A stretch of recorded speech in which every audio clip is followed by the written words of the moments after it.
లేదు. బయట సమాజంలో ఎవరితో ఎలా మాట్లాడాలి, ఎలా ఉండాలి. సో అందరైనా వీడికి అమ్మాయిలు సమాజంలో ఎలా బతకాలని చదువుతున్నాం.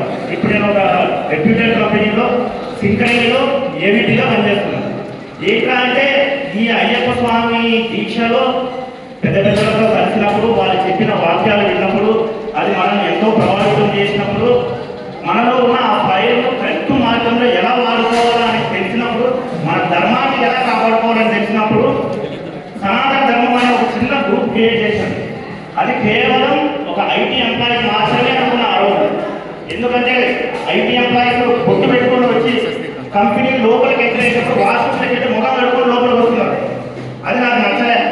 హైందవులు ఉన్న దేశంలో హైందవులుగా బొట్టు పెట్టుకున్నప్పుడు అది ఏమర్థం అవుతుంది కంపెనీలో. అది క్రిస్టియన్ కంపెనీస్ కానీ, అది ముస్లిమ్స్ కంపెనీస్ కానీ, ఏదైనా కానీ ఎంతసేపు ఉన్నా ఆ వర్క్ సంబంధమే కానీ మన ఉనికిని కోల్పోయే విధంగా ఏది ఉండకూడదని చెప్పి ఆ రోజు సనాతన ధర్మం పూర్వం పెట్టాను. దాంట్లో అందరూ ఉత్తేజితులు అయ్యారు. దాన్ని చాలా స్ప్రెడ్ అవుతుంది మన సనాతన ధర్మం గురించి. నాకు సిన్సియర్ రిక్వెస్ట్ ఏంటంటే జేఏసీ వాళ్ళు మన హైందవులు ఇప్పుడు బయట ఎలక్షన్ తీసుకుంటే ఆ రోజు బుద్ధి చెప్పినాం.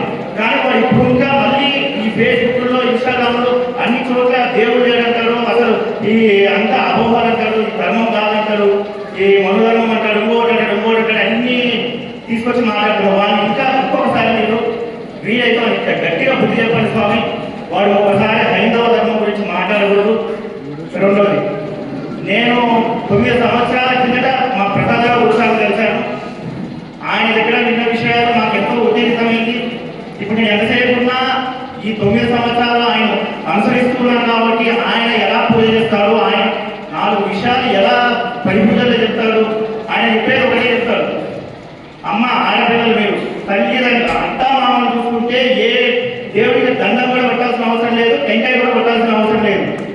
అదే స్వాములు అయ్యప్ప స్వాములు మీరు ఎవరైతే అయ్యప్ప స్వామి మాల దీక్ష చేసుకుంటున్నారో వాళ్ళ తల్లిదండ్రులకి కాళ్ళకు దండం పెట్టి వాళ్ళ సైగా చూసుకోకపోతే మీరు వేసుకున్న మాల వృధా. మీరు ఎంత చేసినా కూడా ఏం ఉపయోగం లేదు. తల్లిదండ్రులే ప్రత్యక్ష దైవం. తర్వాత గురువును అనుదినం అనుసరించండి. గురువు చెప్పిన వాక్యాలేనండి, మీరు మంచి మార్గాన వెళ్తారు అనే విషయాలు చాలా విషయాలు చెప్పారు.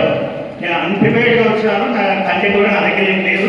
సో ఇదైతే చెప్పగలుగుతాను. సో ప్రసాదాల ఉత్సాహం వల్ల మేమందరము ఈ నా కాలంలో నడుస్తున్నాము. నా కంపెనీలో వాళ్ళు కూడా చాలా మంది స్వామిని అనుసరిస్తారు. మాకు నిజంగా ఒక గురువు దొరకాలి అని అంటే సమాజంలో ఎన్నో జన్మల పుణ్యం ఉండాలి, తల్లిదండ్రులు చేసిన పూజలు కూడా ఉండాలి. అవన్నీ ఫలిస్తేనే ఒక మంచి గురువు దొరుకుతాడు.